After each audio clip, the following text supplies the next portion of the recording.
Ya llegó la jugarreta. ¿Juegas? Que eh, somos socias desde hace mucho tiempo, hemos trabajado juntas por muchos años y hemos sido fundadoras de Jugarreta, bueno, a una iniciativa de ella y hace muchos años. Pero, bueno, me gustaría decir, por supuesto, que ella es comunicóloga de la UAM Xochimilco y ha transcurrido desde su vida, digamos, su vida laboral, bueno, pues sí, de compromiso desde las ferias del libro, como promotora, pero el mayor trabajo que ha hecho desde hace ya muchos años ha sido desde la promoción del derecho a la participación y el juego, como es en esta ocasión, y hemos hecho y recorrido en este camino muchas cosas. Eh, eh, ha escrito varios libros sobre participación eh, y hemos trabajado y colaborado también, bueno, ha trabajado y colaborado coordinando, digamos, uno de los proyectos grandes en los últimos 2 años, 2 años y medio, en alianza con UNICEF, el proyecto de acompañamiento psicosocial para niñas, niños y adolescentes en situación de movilidad. Y bueno, desde hace varios años también en alianza con UNICEF, promoviendo los espacios de niñas, niños y adolescentes. Y pues sin más, porque podría poner muchas flores más, los dejo con María. Muchas gracias, María, por estar aquí. Gracias, Malena, muchas gracias. Efectivamente, pues sí, muchos años de trabajo en colaboración y pues también con muchas personas que están aquí, lo cual me da muchísimo gusto encontrarnos en diferentes momentos y en diferentes espacios. Bueno, pues esta es la cuarta y última sesión de nuestro seminario. Entonces, yo quisiera retomar un poquito lo que dijeron nuestras colegas en las sesiones anteriores, porque realmente me pareció que el marco que ellas plantearon es muy adecuado para lo que yo quiero decir. Entonces, solamente me quedo con algunos de sus planteamientos, rapidísimo. Lo primero que sucedió fue con Lucía Mantilla, ¿no? Que ella planteaba las diferentes miradas y dimensiones del juego y cómo pues hay una regulación social sobre el juego, es decir, la sociedad dicta lo que se puede y lo que no se puede jugar dependiendo de las características de las personas, ¿no? Y cómo de alguna manera cuando jugamos hacemos una ruptura con la realidad, entramos al terreno del como sí. Pero también planteaba que jugar es inherente al ser humano, o sea, no es solo una actividad relativa a una etapa biológica como es la niñez, ¿no? Y que cuando usamos el juego para aprender o usamos el juego para enseñar algo, ¿no? Ella planteaba algo que me parece muy importante, realmente estamos ahogando la experiencia de lo lúdico, es decir, utilizar el juego de forma didáctica lo constriñe y le quita, digamos, su esencia fundamental, ¿no? Que es la experiencia misma de jugar, y de ahí me salto entonces a lo que planteaba Ivana, ¿no? Que ella también está de acuerdo con que el juego no es un patrimonio de la niñez y que es una actividad que tiene un fin en sí misma, ¿no? Y de cómo ella hablaba del el lente del jugador, es decir, cómo la mirada del jugador es la que realmente reconoce la complejidad del juego, que tiene que ver con la libertad, la diversión, el disfrute, y que todo eso solo funciona si juegas, ¿no? Y cómo el juego es una oportunidad para crear mundos posibles. Eso, el concepto de mundos posibles me hizo mucha resonancia porque es un concepto que trabajamos también en los procesos de participación, ¿no? Y entonces ahí retomo entonces a Yolanda Corona, con quien, como dije la vez pasada, hemos trabajado y nos ha ayudado mucho a sistematizar lo que estamos haciendo acá en la jugarreta, ¿no? Y entonces ella plantea que el juego es el oasis de la felicidad y de cómo nos hace falta y nos da mucha información y nos amplía nuestra visión el que podamos conocer la mirada de los propios niños y niñas al respecto, ¿no? Y habló de la consulta que se hizo hace algunos años sobre el derecho al juego y cómo las niñas y niños plantearon cuáles son las limitantes que se ponen al juego, que tiene que ver con, pues, cómo los adultos condicionamos el juego, con los roles de género, con el tema de la discapacidad, la pobreza, el contexto de inseguridad, situaciones de conflicto, de emergencia, en adolescentes en reclusión o niñas y niños en instituciones, ¿no? Y nos mostraba algunos testimonios de las niñas, niños y adolescentes sobre su experiencia durante la pandemia, cómo provocó angustia, enojo, miedo, tristeza, cómo algunos niños declaran no saber jugar, la carencia de amigos, el extrañar el contacto físico, etcétera, ¿no? Entonces, bueno, todo esto lo quiero retomar porque para nuestro trabajo en la jugarreta específicamente, lo que más nos interesa o donde más nos relacionamos con el juego es en su dimensión social. Es decir, cómo el jugar tiene una característica meramente social, ¿no? Creo que alguna de ellas decía, aun cuando estemos jugando solos, solas, ¿no? Estamos finalmente estableciendo una relación con el entorno. Entonces, esta dimensión social del jugar, ¿no? Es nuestra esencia como organización y como metodología, ¿no? Entonces, se planteaba en las sesiones anteriores algo que me pareció interesantísimo. Cuando jugamos, fundamos un orden, ¿no? Creamos un sistema de relaciones. Rompemos y reconstruimos, ¿no? Armamos y desarmamos. Y nos movemos en libertad bajo reglas que que han sido consensuadas, ¿no? ¿Sí? Todo esto sucede cuando jugamos, estamos de acuerdo, ¿no? Que esto lo hemos observado, lo hemos vivido, etcétera, se ha analizado, etcétera. Bueno. Y entonces, yo de pronto pienso, bueno, ¿y qué pasa cuando construimos una sociedad democrática? ¿Les suena algo similar? A mí sí. Porque, ¿qué es la democracia? La democracia nos han dicho que es una forma de gobierno, es el gobierno del pueblo, ¿no?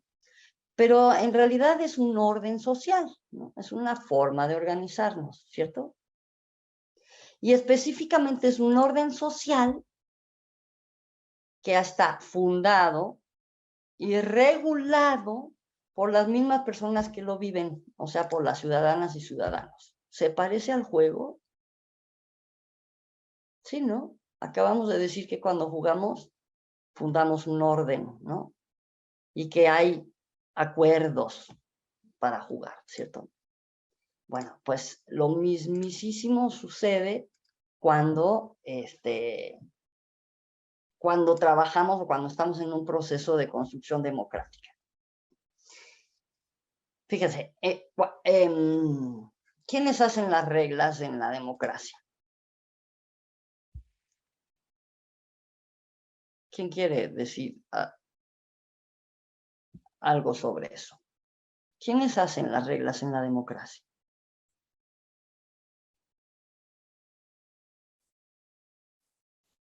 Las Sí, reglas Marcelo. las hacemos los ciudadanos. Los ciudadanos que a veces estamos, o no directamente porque estamos representados por un sistema, eso, de representación. Pero pues finalmente nacen en la sociedad las reglas de la democracia, de ahí surgen. Ese es el primer piso. Ajá, sí, gracias. Aquí dice, se supone que los representantes del pueblo, los dirigentes, los adultos. Ajá, sí, los ciudadanos y las ciudadanas, ¿verdad? Ahora, ¿cómo se hacen esas reglas? Esa es otra cosa, ¿no? Es decir, la diferencia entre una democracia y una dictadura es que las reglas, ¿no? La manera en que se define cómo queremos vivir, pues es distinta, ¿no? En una monarquía, en una dictadura, se define en un grupo muy pequeño. En una democracia, y esa es la definición de la democracia, ¿no? Es la voluntad de las ciudadanas y ciudadanos, ¿no? Es decir, nosotras y nosotros somos quienes definimos cómo queremos que sean las sociedades en las que vivimos. Esa es la esencia de una democracia, ¿no? Ahora, como somos muchos y muchas, pues elegimos representantes, ¿no? Que son los que se supone que tienen que escuchar, ¿no? Para llevar las propuestas y tomar decisiones entre los representantes, pero que nos representen. Ahí es donde está la situación, ¿verdad? Que eso luego no es tan real. Los representantes realmente no nos representan. Pero ese es un mecanismo que hemos inventado para poder discutir los diferentes intereses, llegar a acuerdos como sociedades, ¿no? Pero digamos, cuando elegimos a nuestros representantes es una manera de elegir, de tomar decisiones, ¿no? Yo elijo a este o a esta para que me represente y estoy tomando una decisión sobre qué es lo que quiero para mi comunidad, para mi país, etcétera, ¿no? Bueno, entonces si aceptamos eso, si aceptamos que somos las ciudadanas y ciudadanos quienes construimos y desarrollamos las comunidades y las sociedades en las que queremos vivir o cómo queremos que sean esas sociedades y comunidades, entonces podemos sí decir que estamos fundando y regulando nuestra propia sociedad, ¿no? ¿Sí? O sea, en términos simples, nos ponemos nuestras propias reglas. Ahora, podemos, evidentemente me van a decir, ay, pero si yo ya cuando llegué ya estaban las reglas, ¿no? ¿Qué pasó? ¿No? Pero bueno, tenemos mecanismos y posibilidades de expresar nuestros desacuerdos y tenemos posibilidades y mecanismos para contrastar intereses, ¿no? Entonces, bueno, ese es un planteamiento muy, muy, muy general y muy, muy somero sobre cómo concebir, digamos, a la democracia más allá del gobierno del pueblo, sino cómo es un orden social que definimos las mismas personas que vamos a vivir bajo nuestras propias reglas, ¿no? No sé si quieran hacer un comentario al respecto por lo pronto. ¿Les suena o...? Sí, Ana dice que sí. Ok, muy bien. Te veo ahí muy chiquita, Ana, pero estás. Muy bien. Bueno, ok, entonces, a mí realmente me parece maravilloso que sea que se pueda definir de forma muy similar lo que sucede cuando jugamos de una fundación, de un orden específico que definimos los jugadores, que creamos un sistema de relaciones, que podemos modificar, romper y reconstruir, que podemos armar y desarmar, y que podemos movernos en libertad bajo esas reglas que hemos definido. Me parece fantástico pensar que sucede lo mismo cuando estamos desarrollando y creando una sociedad democrática, ¿no? Porque la estamos creando, ¿no? Es como decía Lucía, no es que ya esté o que vaya a ser, es que está siendo, ¿no? La democracia es lo mismo que el ser, no acaba de ser porque siempre está en desarrollo, ¿no? Bueno, y de cómo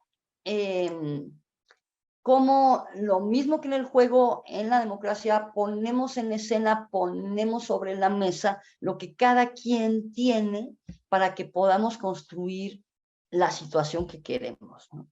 O explorar nuevas situaciones, o crear una situación nueva, ¿no?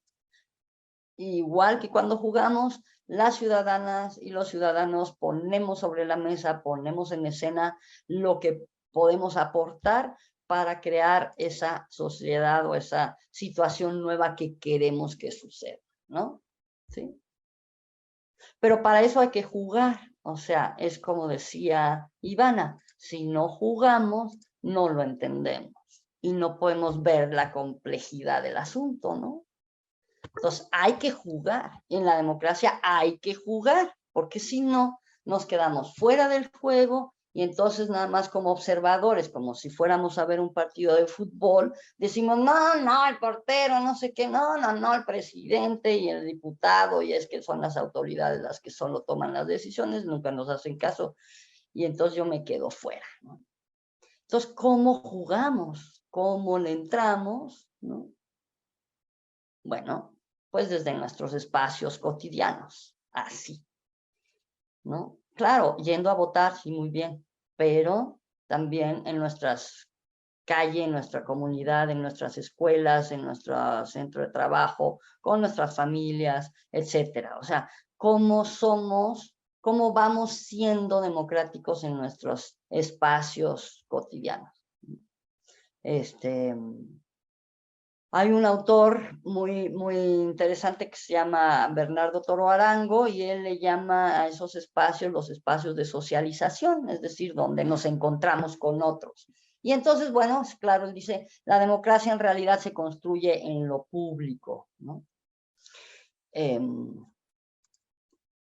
Y cuando somos democráticos, entonces ya nos podríamos preguntar, bueno, si se construyen todos los días y en todos los ámbitos, entonces, ¿cómo son las familias democráticas? ¿Cómo son las parejas democráticas? ¿Cómo es la poesía democrática? ¿Cómo es el juego democrático? ¿Cómo son las empresas democráticas? ¿Por qué? Porque es allí donde queremos construir. Es ahí donde realmente sucede. Bueno. ¿Cómo ven hasta ahí?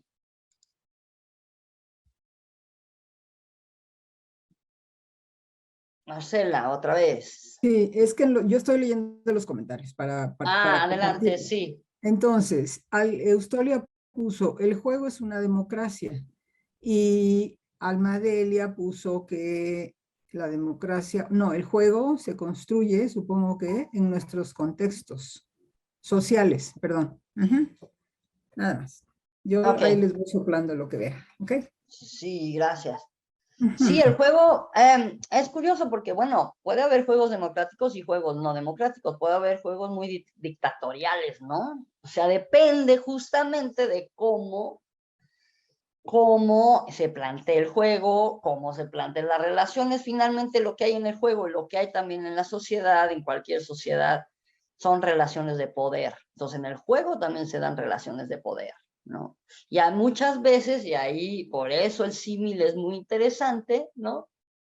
Somos los adultos quienes usamos nuestro poder en los juegos, ¿no?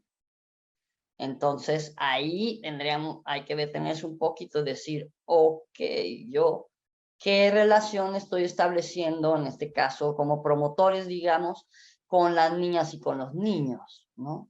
Cuando jugamos. ¿Uso mi poder? ¿Cómo uso mi poder? ¿No? ¿Sí? Hay un ejercicio que recomienda un colega, Hugo Rocha, que es, ponte a jugar a lo que la niña o el niño quiera jugar, pero de a de veras, ¿no? Experimenta eso. No pongas reglas, no quieras modificar el juego, no. O sea, ponte al servicio de su juego. Entonces, prueba también el poder de las niñas y niños. No sé si a ustedes les ha pasado, pero a mí me pasaba con mi hijo cuando era más chico, que tenía unas cartas ahí mágicas y no sé qué, y quería que jugara yo con él. Yo jamás entendí las reglas y siempre me ganaba, y era, o sea, estaba el poder de su conocimiento sobre mí, ¿no? Entonces, bueno, ahí hay relaciones de poder también, y hay intereses, ¿no? También, igual que en la democracia, los diferentes sectores tienen intereses, y pues por supuesto el chiste es cómo buscamos un interés común dentro de nuestras diferencias, ¿no? Hay niños que también usan su poder para someter a otros niños en el juego, así es, exactamente. O niñas, ¿no?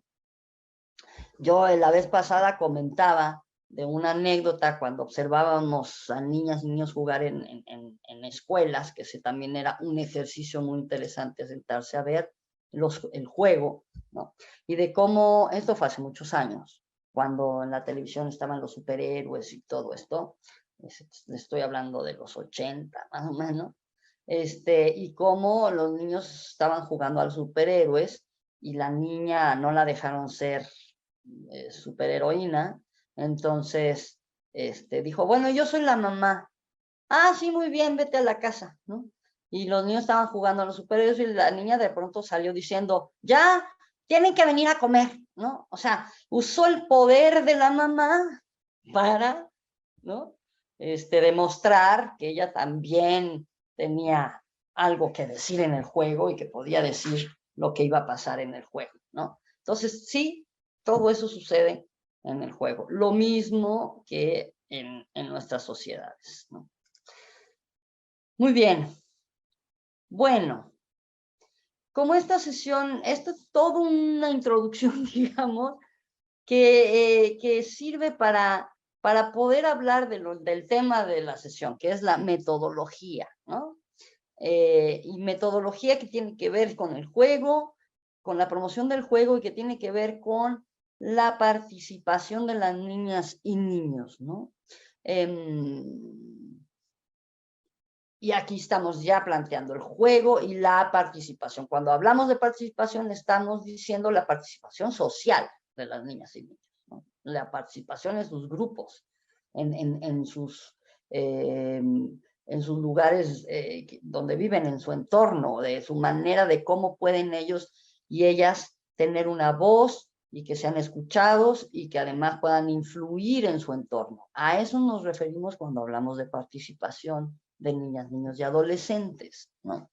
Y justo hace ratito creo que era Selma la que decía que son los adultos los que toman las decisiones. Bueno, justamente toda la metodología de participación lo que busca es que niñas y niños puedan ejercer su derecho a expresar sus opiniones, a ser tomados en cuenta y a poder participar en esas decisiones, ¿no? En esas decisiones democráticas o para construir nuestras sociedades. Entonces, por eso las dos cosas, estoy planteando una y estoy planteando otra porque van de la mano, ¿no? Aquí alguien dice, los juegos de las niñeces como cosmovisión de la vida y su comunidad. Sí, respecto a los juegos de los superhéroes y la mamá, es eso, ¿verdad, Ruth? Sí, justamente esas observaciones las hicimos para apoyar una investigación que estaba haciendo una maestra de la UAM, que eran niños, niñas y medios de comunicación. Entonces era observar el juego para ver cómo estaban, digamos, expresando o procesando o transformando lo que los medios de comunicación decían, ¿no? En la televisión, etcétera, en sus propios juegos, ¿no? Entonces, efectivamente. También en el juego de relaciones de poder, sí, y también se manifiestan el machismo, el sexismo, entre otros, sí, que influyen en el disfrute y el goce del juego. Exactamente, y tiene que ver con lo que decía Lucía en su sesión, que tenía que ver con la regulación social del juego, ¿no? ¿A qué sí puedes jugar si eres niña? ¿A qué no puedes jugar si eres niño? O aquí sí puedes jugar si eres adulto, ¿no? Etcétera. Entonces, efectivamente. Muy bien. Bueno, les voy a pasar unas fotos porque yo les quería platicar, quiero que empecemos después de este marco, quiero que empecemos desde la experiencia. Así es como hemos hecho las cosas desde hace mucho tiempo y nos parece además que es una de las mejores maneras, y es primero tenemos la experiencia y luego reflexionamos sobre eso y le ponemos nombre a las cosas, ¿no? Le vamos organizando eso que experimentamos, ¿no? Así es, se plasman roles como cuando juegan a la casita, entre otros, efectivamente, sí, muy bien. Bueno, entonces les voy a mostrar unas fotitos. Déjenme. Y les voy a platicar cosas un ratito, ¿sí? Y luego comentamos, ¿de acuerdo? Bueno, a ver si me dicen si las ven. ¿Se ven las fotos? Sí, gracias. Sí, sí. Bien. Bueno, algunos reconocerán esto porque estuvieron allí. Estas son fotos de un evento que hacemos y que hemos hecho desde hace 9 años, no, desde hace más años. Más bien hemos hecho 9 ediciones, pero con la pandemia lo suspendimos, que se llama el Festival del Juego. Y en el Festival del Juego lo que hacemos es diferentes talleres o espacios para jugar.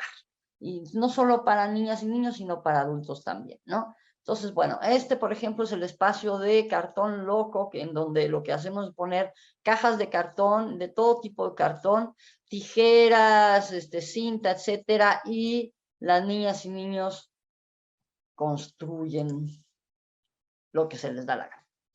Entonces, hay de todo tipo, desde robots, castillos, casas, bueno, miles de cosas. ¿Qué sucede en el Festival del Juego? También hay interacción entre adultos y niños y niñas. Aquí es un niño con su papá. Están leyendo un libro de un espacio también que ponemos con libros para poder leer de manera libre, ¿no? Juegos de mesa de todo tipo y con la posibilidad de elegir pues a lo que se quiera jugar. Hay otro tipo de juegos, hay también colegas, talleristas, promotores que hacen algunas actividades más dirigidas, ¿no? Por ejemplo, están jugando ahí con una sábana, creando una historia. Te hacen algún tipo de juguetes también sencillos. Este es un palito con unos listones. Y hay juegos de movimiento. Aquí están jugando con el frisbee, que ahora, bueno, no sé si saben, es un deporte que se llama Ultimate Frisbee, que es una especie de fútbol, pero con frisbee. Es que es muy interesante el juego porque no hay árbitro, es por equipos y los equipos tienen que llegar a acuerdos, ¿no? No hay arbitraje y hay torneos internacionales y de todo. Además es mixto, no hay equipos de hombres y de mujeres, sino son mixtos. Se juegan pues hasta juegos más tradicionales también, ¿no? Pero además, aquí, por ejemplo, este chico que está tirando la canica, él dijo, yo sé jugar canicas, lo que voy a hacer es jugar canicas con los niños. Entonces, cada quien aporta lo que trae, ¿no? A lo que quiere jugar. Bueno, aquí hay un ejemplo de las creaciones, ¿no? Se hacen también algunos talleres de mezclas ya sabemos que esas cosas además son muy atractivas y hay una fascinación, no solo de los niños y también de los adultos sobre las mezclas, las cochinadas les llamamos, o sea, el estar ahí experimentando con sustancias y a ver qué pasa, ese tipo de cosas. Hay algunas actividades para niños pequeños, también para explorar con diferentes materiales. Hay materiales mucho más elaborados, ¿no? Este es un material de un proyecto que se llama Artemat, del Instituto de Matemáticas de la UNAM, que es un proyecto muy bonito sobre diferentes actividades de matemáticas. También se usa pues la tecnología. Este es un taller para hacer animación con celulares. Entonces, muy rápidamente, ¿no? En muy poco tiempo los niños y niñas obtienen pues una animación con sus propios dibujos. Y de todo tipo, hasta el avioncito de papel, ¿no? Que lanzamos. Aquí está mejorado porque se usa una liga para lanzarlo, entonces, bueno, vuelan altísimo, ¿no? Y juegos hechos artesanalmente, ¿no? Que también se han utilizado. Esto es como el Festival del Juego, es anual. Por cierto, hago el anuncio que este viernes vamos a tener nuestra última jornada aquí en el barrio San José, en Tepoztlán, todo el día, con actividades de todo tipo también para jugar, niñas, niños, adolescentes, adultos y todo el mundo. Bueno, otra experiencia alrededor del juego son nuestros grupos comunitarios. Estos son grupos de barrio en donde nos reunimos una vez a la semana en algún espacio público abierto con las niñas y con los niños que quieran ir. Son 2 horas. Entonces, este es el barrio de San José, justo aquí es donde va a ser el festival, en este campo que ustedes ven. Y ya saben que vamos a llegar una vez a la semana, en días fijos. Ahorita estamos yendo a tres espacios diferentes. Y se hacen también diferentes actividades. No llegamos con un programa. Las niñas y niños proponen lo que quieren hacer, ¿no? O sea, aquí están viendo algunos de sus propuestas que escribieron en el papelote, ¿no? Y se van tomando decisiones colectivas para las actividades, ¿no? Por supuesto que dentro de nuestras posibilidades. No se trata de que si dicen ahora queremos ir no sé, al mar, ¿verdad? Entonces tenemos que cumplir el deseo, sino que lo planteamos como si fuera un proyecto. Cada una de estas actividades es un proyecto. Muy bien, ¿no? Vamos, queremos más tiempo. Ok, ¿cómo le hacemos para tener más tiempo para jugar, por ejemplo, ¿no? Entonces el grupo discute, el grupo propone, el grupo decide, ¿no? Entonces, ese es el tipo de dinámicas donde también se lee, pueden ir las mamás con los niños, adultos, etcétera, quienes quieran. Aquí están haciendo, este grupo está haciendo un mapa, como un diagnóstico de los problemas que ven en su comunidad, en su colonia, en su barrio en este caso, ¿no? Entonces identifican una serie de situaciones, que en la esquina hay perros callejeros, que si acá está muy sucio, que si aquí no nos gusta, etcétera, etcétera. Y después se hacen proyectos. Por ejemplo, este grupo hizo un bazar y juntaron muñecos para vender porque querían hacer un paseo, entonces necesitaban dinero, ¿no? Y suceden cosas como esta, que creo que ya algunos ya se los platiqué, pero que este es el mismo jardín, el que ven atrás, detrás de la reja, y pues es un espacio público del barrio. pero había ahí algunas tensiones entre miembros del barrio y algunas quejas de que la jugarreta no cooperaba para limpiar el espacio, cuando en realidad los mismos niños y el grupo siempre limpia cuando va. Y, en fin, era un poco de presión para que diéramos más cooperación, ¿no? Y por poderes justamente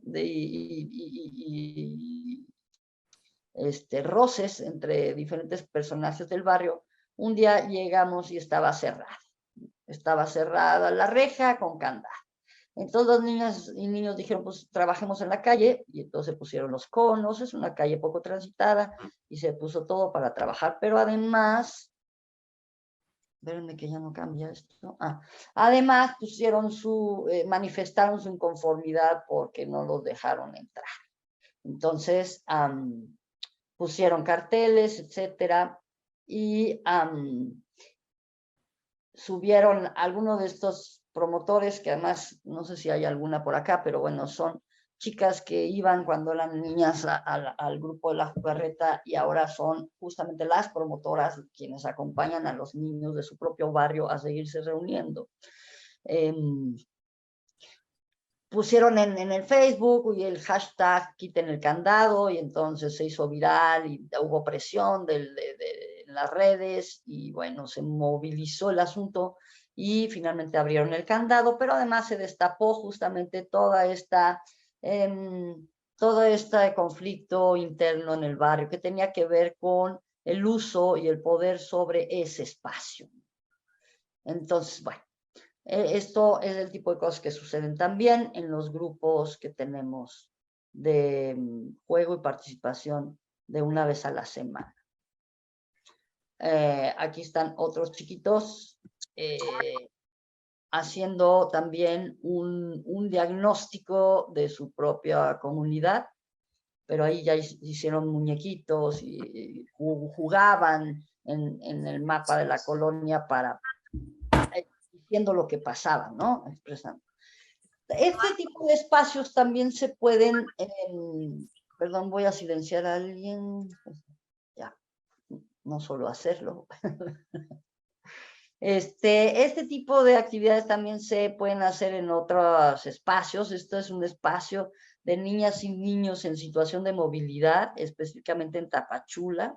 Entonces estuvimos trabajando mucho en albergues de las fronteras norte y sur, creando espacios de juego y de participación en albergues, en centros de, por ejemplo, un centro en donde, para hacer trámites, ¿no? En donde los migrantes pasaban a hacer trámites, entonces llevaban a sus niños y teníamos las actividades allí, ¿no?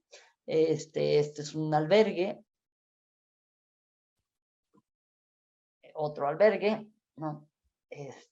Ahora, el chiste de estos lugares era sí jugar mucho, pero también que las niñas y niños pudieran empezar a decir lo que pasa a su alrededor, a poder compartir sus preocupaciones, sus inquietudes, sus temores, a poder hacer propuestas de mejora de los espacios donde están, de sus propias condiciones, a poder identificar sus intereses comunes, sus experiencias comunes, porque bueno, pues se daban cuenta que pues, todo el mundo había viajado con mucha dificultad para llegar a donde estaban, ¿no?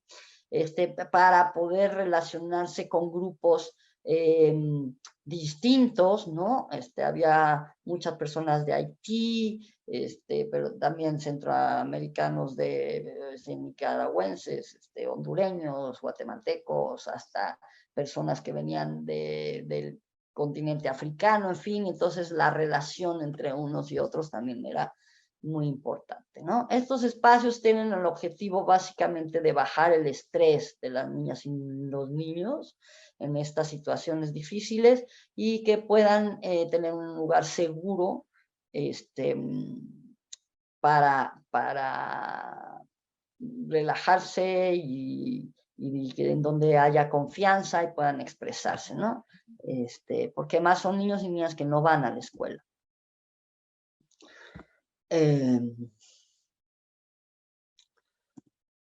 Bueno, esto es un poco nuestra experiencia, muy rapidísimo, realmente, de los espacios que hemos podido abrir. Bueno, a este tipo de espacios también los hemos desarrollado en comunidades con altos índices de violencia. Por ejemplo, estuvimos en Chilpancingo abriendo espacios comunitarios en colonias, y me da mucha alegría comentarles que uno de ellos, en donde se hizo un huerto, los niños y niñas decidieron que había un terrenito allí, un lugar muy pequeño, pero que estaba muy feo, y lo convirtieron en un huerto, y un año después me acaban de mandar la foto de cómo ha crecido y cómo ha florecido ese huerto, que todavía se mantiene, aun cuando ya no estamos ahí nosotros, ¿no? Entonces, el tipo de cosas que suceden, bueno, que hemos hecho así de manera muy, muy rápida. Yo quisiera entonces que a partir de esto que les dije, bueno, si quieren hacer comentarios generales, preguntas también, pero que pensáramos juntos qué características fundamentales necesitamos como promotores, ¿no? para poder crear espacios y ambientes lúdicos. O sea, ¿qué sirve y qué no sirve para poder lograr este tipo de ambientes? ¿Qué pueden ver, por ejemplo, en las fotos que les enseñé? ¿Qué observaron?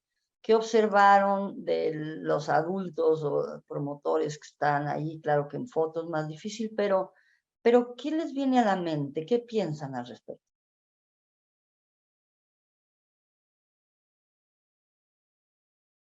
Por aquí, no sé si hay algunos comentarios, podemos empezar por ahí.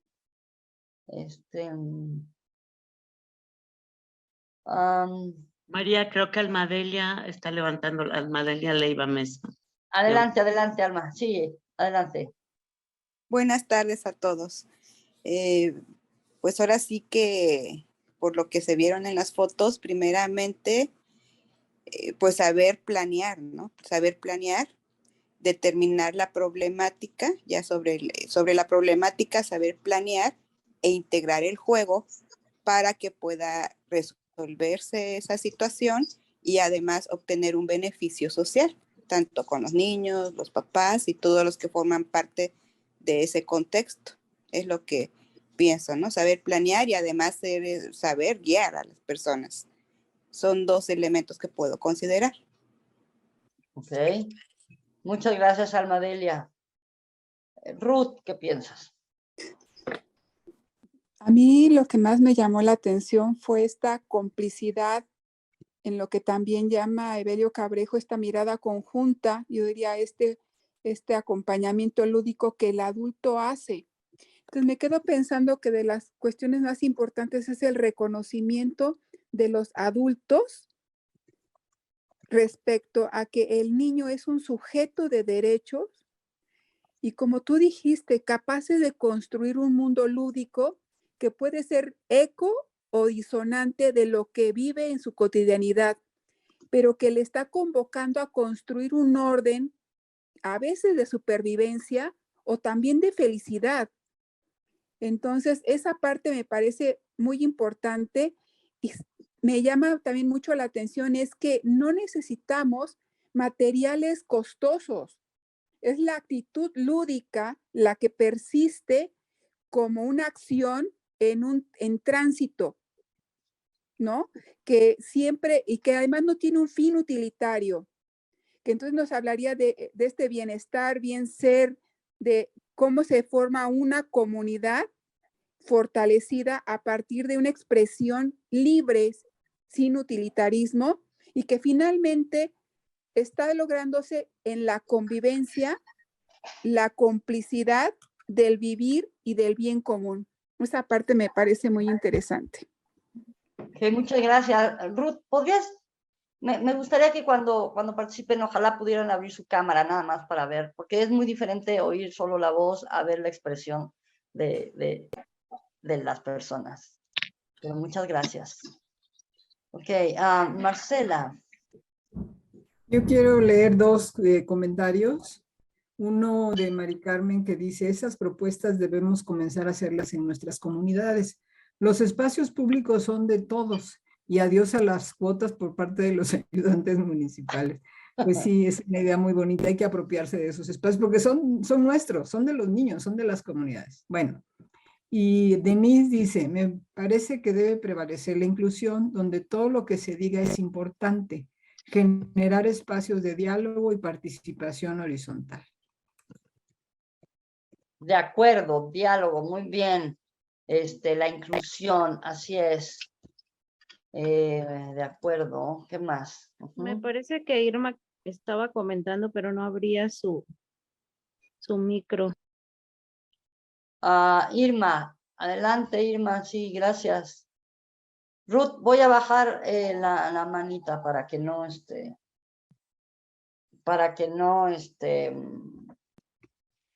a ver, permítame un momentito. Sí, adelante Irma.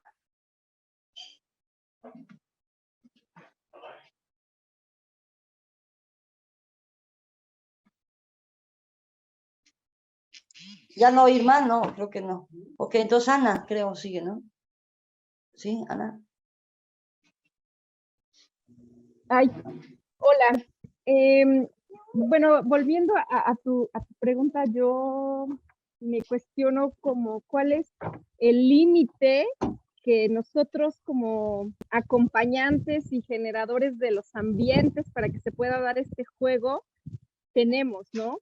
Porque muchas veces como ese límite no está establecido desde nuestra visión de adultos y adultas, terminamos transgrediendo algo que tenía un flujo hermoso y natural y entonces rompemos esa armonía. Eso es como lo que yo quisiera como tener más claro, los límites. ¿A qué te refieres con los límites? O sea, ¿a qué sentido? ¿Puedes dar un ejemplo? Como promotores del juego, ¿no? Como adultos promotores del juego, hasta dónde damos instrucciones, hasta dónde detenemos, hasta dónde podemos jugar, hasta dónde debemos callarnos, o sea, en qué momentos sí se puede intervenir, o sea, porque a veces como adultos estamos tan acostumbrados al intervencionismo. Yo que trabajo con muchos bebés, entonces es como de, les digo a las mamás, observa, no le acerques las cosas, primero deja que viva su proceso, ¿no? O sea, si los niños, bueno, para mí el límite ha sido, si no está en peligro y si no corre un riesgo, no hagas nada, ¿no? O sea, no intervengas hasta que haya un riesgo real para el niño, para el bebé. Sí, de acuerdo. Cuando...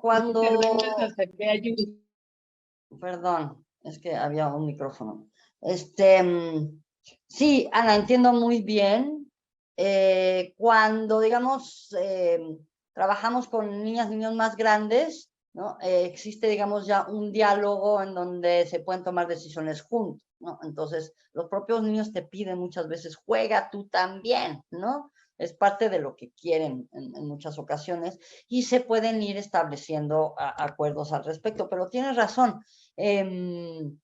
Muchas veces lo que sucede es que es nuestra propia angustia la que nos impulsa a hacer cosas, ¿no? Por ejemplo, es que no está pudiendo, no sé si les ha pasado, no está armando algo, ¿no? Y está buscando cómo encaja la pieza o no encuentra la pieza que le falta y tú estás allí y tú, exacto, el impulso es, y como que medio le acercas la pieza tantito, como que no quiere la cosa, así como para ver si la ve, ¿no? Pero eso no es más que nuestra propia angustia. Al niño o a la niña no le hace falta que le acerques la pieza. O sea, va a seguir buscando, va a seguir explorando y va a saber qué hacer con eso, ¿no? hay una anécdota leí una biografía de María Montessori hace poco y hay una anécdota muy interesante de cómo ella se sentaba en un rincón y ponía el material y ya, no hacía nada más que sentarse a ver. A menos que los niños se acercaran a ella pidiendo algo, pero si no, no. Pero hay una anécdota en donde ella pone el ejemplo de, están todos los niños viendo el material y ya hay un niño más pequeño hasta atrás que no ve, ¿no? Y entonces el niño ya acercó la silla, una silla, está a punto de treparse a la silla para que poder ver. ¿Y qué hace la educadora? Lo carga y lo trepa a la silla. Echó a perder toda la experiencia. La intención era ayudarle al niño, ¿no? Pero le quitó la posibilidad de lograr eso por sí mismo, ¿no? Ese es un ejemplo clarísimo. Y nos pasa mucho, nos pasa mucho. Entonces, ¿hasta dónde?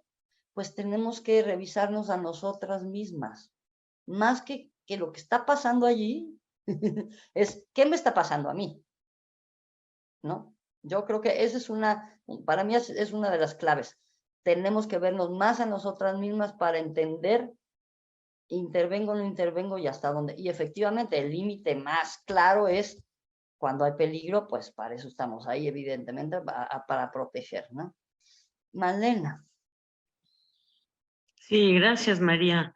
En el libro de Rodari, un poco en esto, ¿no? Que estás mencionando, de Gramática de la Fantasía, está la anécdota esta de la casa de Lenin, o sea, la anécdota es justamente de eso, de que el abuelo de Lenin, así se llama el capítulo, veía cómo los niños entraban por la puerta y salían por la ventana, y giraban alrededor de ese circuito.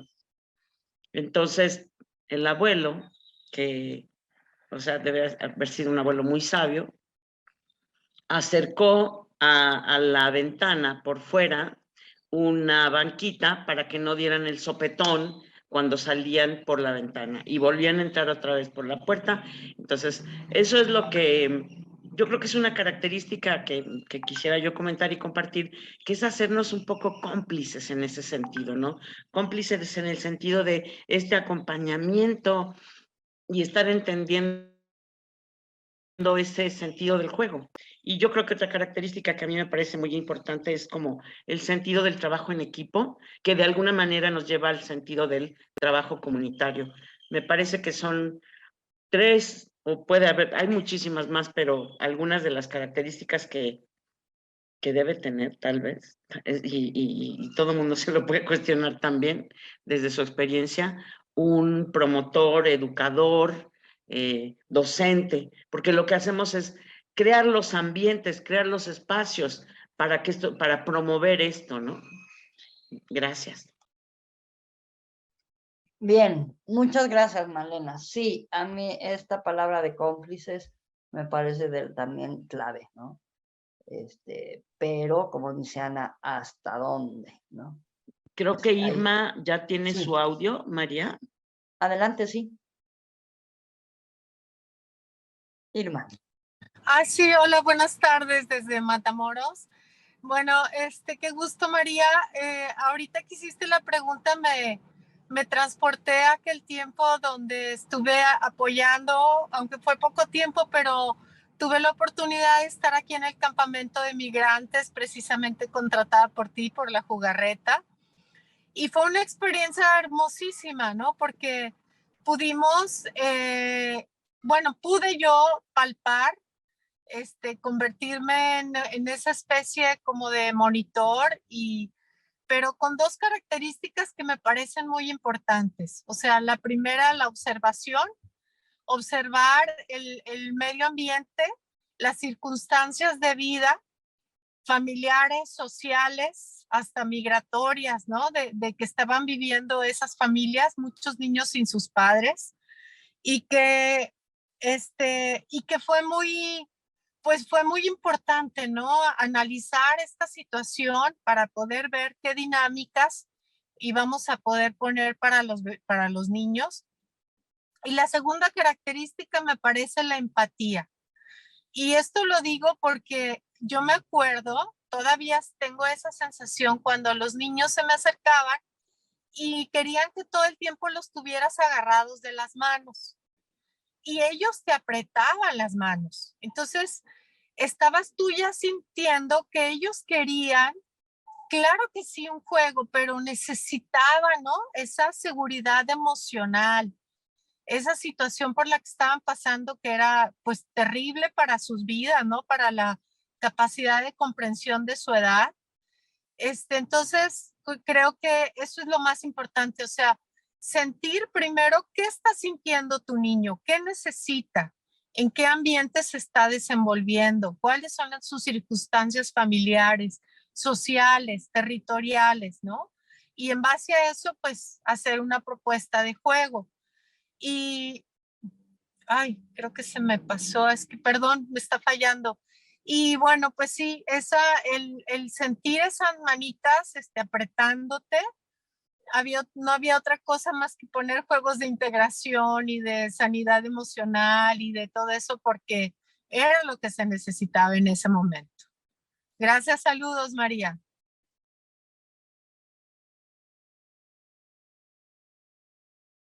Perdón, se me perdió. Gracias, Irma, gracias a ti, qué gusto saludarte.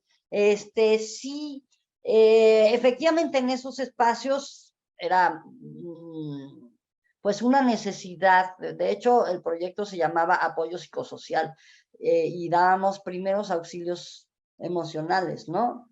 Primeros auxilios psicológicos, así se llama, porque es justamente el establecer un espacio de confianza en donde las niñas y niños pudieran sentirse seguros.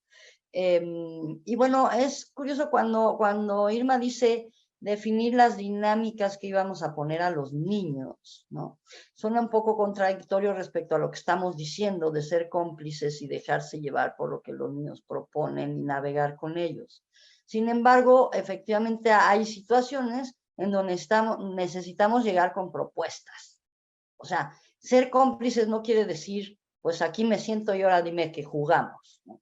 Sino que tienes que establecer el ambiente para que las niñas y niños puedan empezar a proponer también, ¿no? Entonces, llegas con propuestas, pero con propuestas abiertas, ¿no? O sea, de manera que no sea, por ejemplo, vamos ahora a jugar fútbol y pues si no les gusta, pues vamos a jugar fútbol, porque eso fue lo que yo pensé, sino bueno, tener, por ejemplo, 2 o 3 alternativas. Oigan, podríamos hacer esto o esto o esto. Entonces ahí ya es más fácil también la elección, no nada más es abierto de ahora a ver qué quieren jugar, sino, bueno, tenemos esto y vamos eligiendo, vamos haciendo la práctica de tomar decisiones juntos, ¿no? Vamos ensayando cómo es eso y en el proceso nos vamos conociendo. Además de poder tener actividades en donde puedan expresarse, ¿no? Eso es una cosa fundamental, en donde tengan, ya sea a través de lenguajes artísticos o del diálogo, o etcétera, ¿no? Pero en donde haya la posibilidad de expresar. Muy bien. Dulce, creo que querías decir algo. Sí, yo te iba a comentar que, hola a todas, qué gusto ya, qué pena que ya sea la última vez que nos veamos, pero la verdad es que nos la hemos pasado todas bomba, porque hemos aprendido muchísimo. Y te iba a comentar, normalmente cuando procuro llegar ya sea como scout o como cuentacuentos, yo lo que procuro hacer siempre es un rapport, y esto es desde que, no sé, quizá porque mi madre me lo enseñó y porque así es, ¿no? Me acuerdo cuando llegamos alguna vez a un albergue que me tocó llegar a ponerlo porque estaba esta situación del ciclón, en aquel entonces en el Gilberto, bla, bla, bla. Entonces era gente de todos lados, ¿sabes? O sea, ahí es donde te das cuenta que tu ciudad, pues es una ciudad de todos, donde está todo mundo, y era gente, pues, de escasos recursos, gente que había llegado a la ciudad de otros países, bla, bla, bla. Y entonces, lo que bien dices, ¿no? Llegas y observas, o sea, ya teníamos que traer algo ya estructurado. Sin embargo, llegas y tienes que hacer un escaneo rapidísimo de cómo está el niño, cómo se siente los papás, porque finalmente los papás te están observando y ellos están en esta emoción de perdí la casa, perdí todo. Ajá.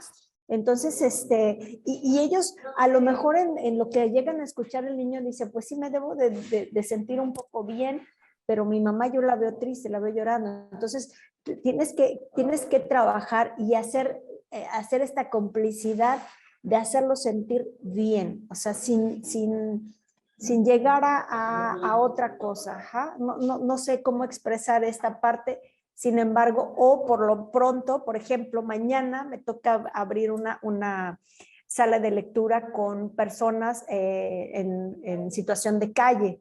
O sea, mi emoción hoy es qué padrísimo, o sea, voy a esta parte de trabajar esta situación de calle. Sin embargo, es una situación en la que hay el interés. Cuando las personas del lugar donde voy ya saben que voy, pero es esta emoción y dices, primero tengo que llegar a escanear, a ver cómo está desde los niños, los adultos, que finalmente son más los que van, pero aprendes, como bien lo dijiste, y la verdad es que es analizar, llevas algo estructurado, sin embargo, a partir de ahí tú analizas y haces esta complicidad de trabajo, de desarrollo, de sacar lo mejor de lo que traemos todos. Y bueno, era mi aportación nada más, mi querida Mari. Hermosa. Muchas gracias, Dulce. Bueno, estás poniendo un elemento importante que es ser flexibles, ¿no? Eso es fundamental, porque efectivamente podemos tener un programa, podemos tener un plan, ¿no? Pero la realidad, el contexto, lo que está pasando con el grupo es más importante que nuestro plan. Es decir, yo siempre digo, nuestro compromiso es con las niñas y niños, no con el plan. El plan se puede transformar 1 y 1000 veces, ¿no? Entonces, la flexibilidad, el tener esa posibilidad de jugar y de mover y de no casarnos con una idea es muy importante también para este trabajo. Muchas gracias. Vivis, adelante, Vivis. Bueno, hablando de la flexibilidad y de todo esto que a veces tenemos que saber darle la vuelta a lo que a veces llevamos. A mí me tocó una experiencia y jamás se me va a olvidar, y de ahí dije, pues sí, serás muy buena planeando y tendrás tus actividades súper bien, pero llegado el momento con niños y niñas y niños es lo que ellos, ¿no? Lo que ellos traen en sus ideas, en su imaginativo, ¿no?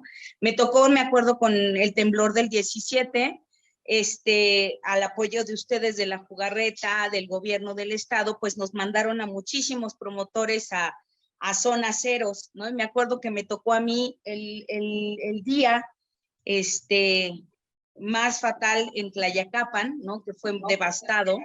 Y me acuerdo que llegaban muchísimos compañeros talleristas con sus propuestas, ¿no? Y nada cambiaba, ¿no? Y yo me acuerdo que se acercaron unos niños y me dijeron, oye, ¿tú traes hojas y papel y colores, no? Y pues dije, sí, traigo ahí unas cuantas, ¿no? Es porque fíjate que hemos organizado el hacer dibujos de la iglesia parada y de la iglesia ya derrumbada. Entonces, todos se quedaron así. Yo me acuerdo que todos los demás talleristas, no, nuestra propuesta es hacer teatro, ¿no? Títeres. Nuestra propuesta, ¿no? Entonces yo les dije, bueno, ustedes quieren hacer los cuadros, ¿no? El cuadro de la iglesia parada y el cuadro de la iglesia derrumbada.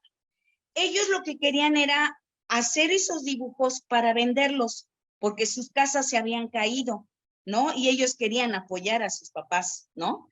Con la venta. Vieras qué padre nos quedó. Me acuerdo que muchos se enojaron conmigo, no, pero es porque Vivis, que no sé qué. Digo, es la propuesta que ellos traen, ¿no? Y tenemos que apoyarlos. Y me acuerdo que hicimos un tendedero y vendíamos los dibujos de la iglesia parada, ¿no? Y de la iglesia ya después del terremoto. Y vieras, o sea, eran artistas, o sea, llegaban todos la gente que fue de un chorro de partes del mundo y ¿cuánto cuesta, no? Si lo oíamos hablar en francés, ¿no? Que yo les decía en euros, ¿no? Pidan €1, ¿no? Si era en americano les pedíamos $1, ¿no? Es porque era ellos, o sea, y para ellos fue quitarse la angustia y la preocupación que todos sabemos que no dejaba de temblar, ¿no?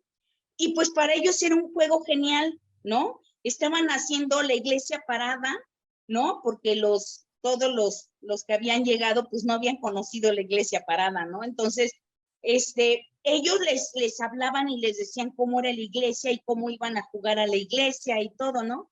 Me acuerdo que fueron capacitados por ustedes por muchos años, todos los promotores que participaron en Verano Activo del estado de Morelos, se juntaron conmigo y la propuesta fue abrir en un lugar donde estaba horrible la cuestión de las casas derrumbadas.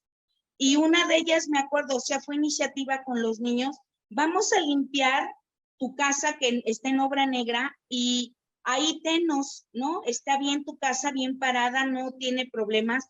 Y volvimos a abrir, aunque ya no era Verano Activo, aunque no, ya era la participación de los niños con los adultos en hacer un espacio seguro para ellos que estuvieran, porque ya que sus padres estaban en un momento en donde tenían que estar ayudando a limpiar el escombro, ¿no? A sacar todo y no había tiempo para ellos, ¿no? Eso yo creo que también el factor sorpresa que tenemos en muchos de los juegos, ¿no?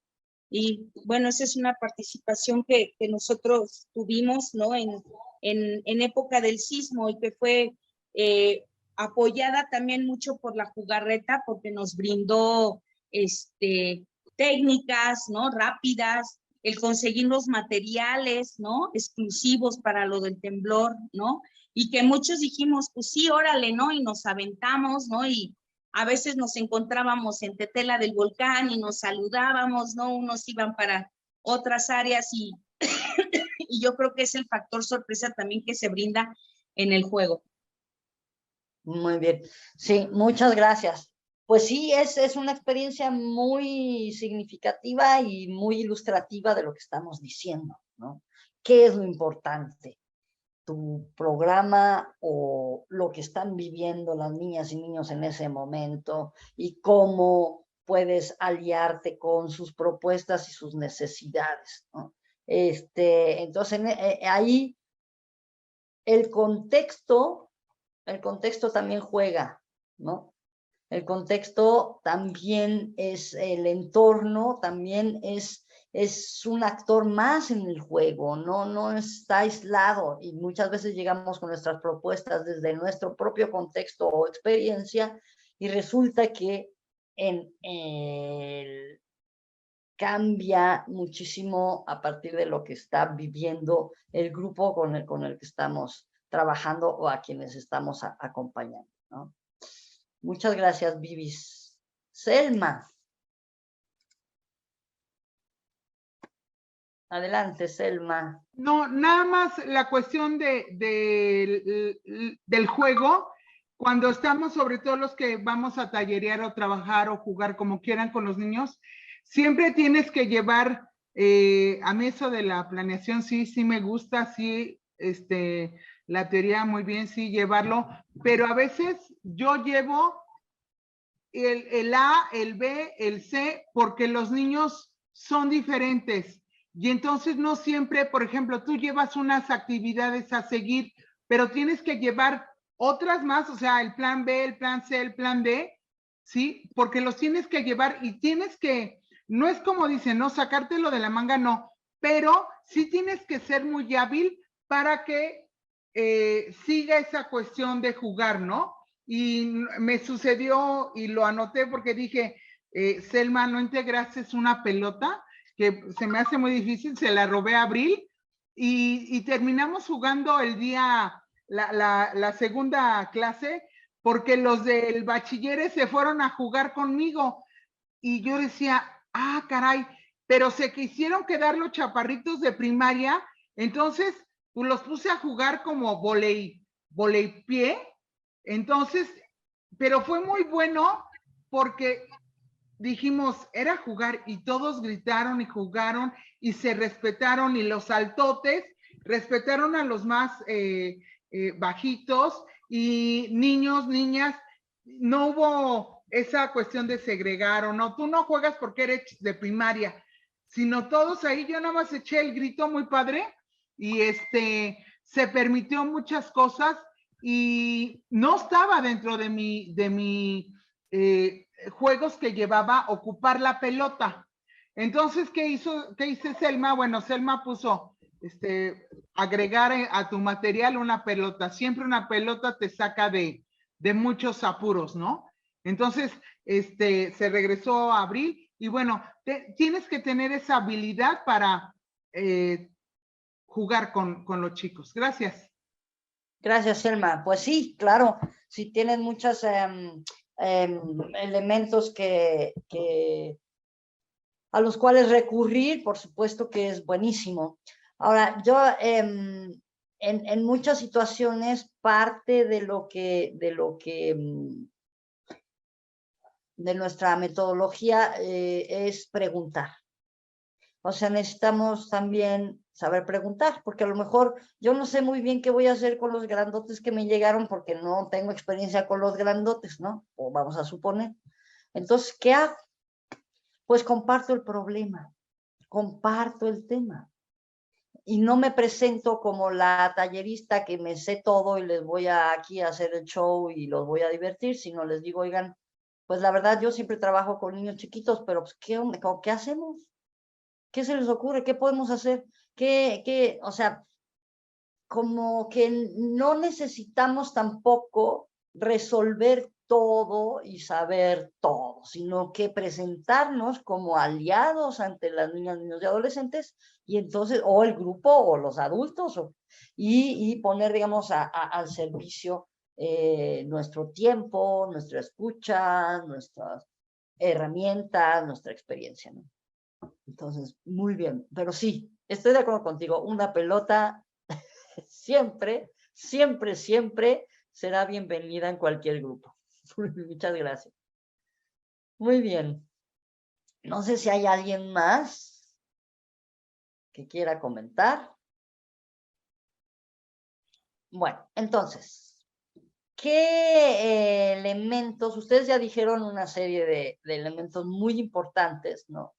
Yo les voy a decir qué características tienen nuestros espacios, porque por ahí alguien dijo, hay que hacerlos en nuestros municipios. Bueno, pues los pueden hacer. El otro día en una de las sesiones, ¿quién fue? Pues alguien de Chilpancingo dijo, es que yo acompañé a la jugarreta y estuvieron acá y en la colonia y luego los niños me preguntan que cuándo regresa la jugarreta. Y mi respuesta fue, pues tú misma, o sea, cuando tú vayas, ahí está la jugarreta. Tú puedes organizar el juego y el grupo, no tenemos que ir. Entonces, ustedes lo pueden reproducir cuando quieran, donde quieran. No es patrimonio de la jugarreta, sino que es justamente la idea para que se multiplique en todos los lugares, ¿no? Que se pueda. Porque además son ustedes quienes están en sus propios terrenos, quienes conocen más la situación y justamente el contexto y las necesidades, etc. Bueno, por un lado, para nosotros es fundamental el juego libre, o sea, crear espacios de juego libre en donde no dirigimos.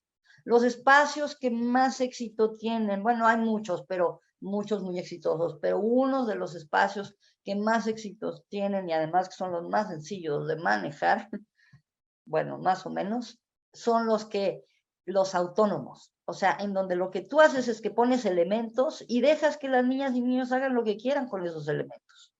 Entonces, el espacio con las cajas de cartón, bueno, pues sí hay que estar allí porque de repente, es que no le puedo pegar, necesito ayuda y no sé qué, ¿no? Pero no estás diciéndole qué construir, cómo construirlo, nada, solo acompañas y apoyas. Los espacios de construcción donde, pues que si cubos de madera y cosas para armar y construir, esos también ponemos el material y los chavos van y arman y desarman lo que quieran, ¿no? los espacios de libros para que donde te puedes tumbar o rico así con libros lindos y que te puedes, así como el papá con el hijo que les mostré. Todos esos espacios, ¿no? O bien, o juguetes, o juegos de mesa, y tienes varios y cada quien va y juega lo que quiera. Entonces, en los grupos comunitarios siempre llegamos sí, con materiales, juegos, etcétera, pero están allí. No hay un inicio de sesión. El inicio de sesión es cuando llegamos y los niños nos ven y nos ayudan a bajar las cosas del coche. Ahí empieza, ¿no? Entre todos se ponen las cosas, etcétera, y cada quien decide qué quiere hacer. Esa es una característica, el juego libre. Claro, hay momentos en donde hay una actividad grupal, ya sea porque se propuso la vez pasada o porque lo estamos desarrollando o porque nosotros llevamos la propuesta, ¿no? Entonces, pero eso ya es un momento en donde nos reunimos, entonces, a ver, pero tampoco es obligatorio. Quien no quiera, esa es otra. La posibilidad de elegir si estoy o no estoy. Eso también es fundamental para nuestros espacios. No hay pase de lista. Bueno, se anotan pero no es que estemos fulanito presente, sutanito presente, sino que ponemos un papel, ya sea un cuaderno, un papel grande, y cada quien va y se anota a que llegó, ¿no? Eso es pues, solo por cuestiones de registro, no pasa nada si no voy. Lo único que les decimos a las niñas y niños es: si no vienes, pues no puedes decidir, ¿no? Solo deciden los que están. Es la única consecuencia, ¿no? ¿Sí? Entonces, la libre elección, que haya diferentes actividades de dónde elegir, eso es muy importante. Y también los materiales, que sean materiales que tengan muchas posibilidades, ¿sí? De uso. Entonces, puedo usar las maderitas para armar o para hacer casas o torres o una carretera o combinarlo con otras cosas que hay allí, etcétera, ¿no? O sea, como que los materiales tienen que ser también muy versátiles, ¿no? Pueden ser, pues depende, ¿no? Del proceso que tengan y del espacio donde estén. También, en general, evitamos, por ejemplo, materiales de plástico, o sea, bueno, de plástico desechable y esas cosas, no. Bueno. Otra característica de nuestros espacios es que las responsabilidades son de todos. Es decir, no es que llega el promotor y barre el lugar y pone las cosas y lo tiene lindo para cuando lleguen los niños, sino que llega el promotor o la promotora, los niños ayudan a poner el espacio, ayudan a limpiarlo, ayudan a poner las cosas al final y luego a dejarlo lo mejor posible, ¿no? O sea, es responsabilidad de todos y todas.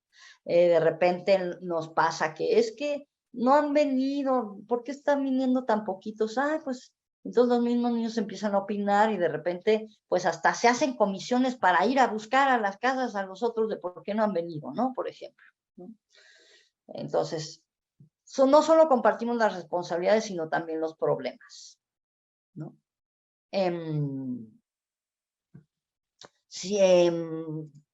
Como les decía, tenemos un problema. Por ejemplo, no tenemos la llave para abrir el lugar. ¿Qué hacemos? Y eso así se lo planteamos a los niños. ¿Qué hacemos? Y entonces surgen justamente los recursos que los niños tienen.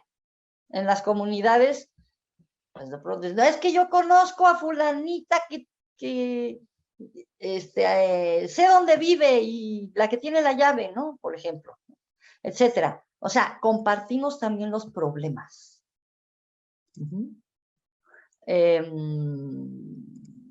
Solamente vamos 2 horas a la semana en caso de las comunidades. En situaciones de emergencia, ahí sí es permanente el espacio, a veces con un horario, ¿no? Porque tampoco puede estar todo el día, pero pues dependiendo, pero esa es otra de las características. Nunca prometemos nada que no vayamos a cumplir.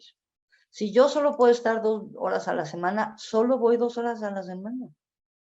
No en el afán de, ay, sí, sí, vamos a venir más y no llego, eso es lo que no se vale, ¿no? O sea, límite, por ahí decía Ana, también los límites también los ponemos en el sentido de cuáles son mis posibilidades, ¿no? ¿Sí? Hasta aquí. Pero no ofrezco algo que luego no cumplo, porque entonces rompo el espacio de confianza, ¿no? Ya van a dudar de mí en otras situaciones, ¿no? Muy bien. ¿Qué otra característica? Bueno, siempre no dividimos por edades, a menos que si ya haya edades muy dispares y sean muchos. Por ejemplo, en las situaciones de las fronteras, pues sí, teníamos chiquititos y adolescentes y eran 50, ¿no? Pues ahí sí hacíamos al menos 2 grandes divisiones para, ¿no? Pero en general en las comunidades ni en el Festival del Juego no hay división por edades. Sí hay el espacio para los chiquitos, pero pues se van a ir los chiquitos, los grandes no les va a llamar mucho la atención de todas maneras, pero no anunciamos, este solo es para bebés, ¿no? Y van con sus mamás, con sus papás. Y en las comunidades igual, se agrupan por intereses más que por edades. Entonces de repente ves al chiquito enseñándole ajedrez al grande que acaba de llegar, no sabe, ¿no? Entonces ese también intercambio intergeneracional es una de nuestras características, ¿no?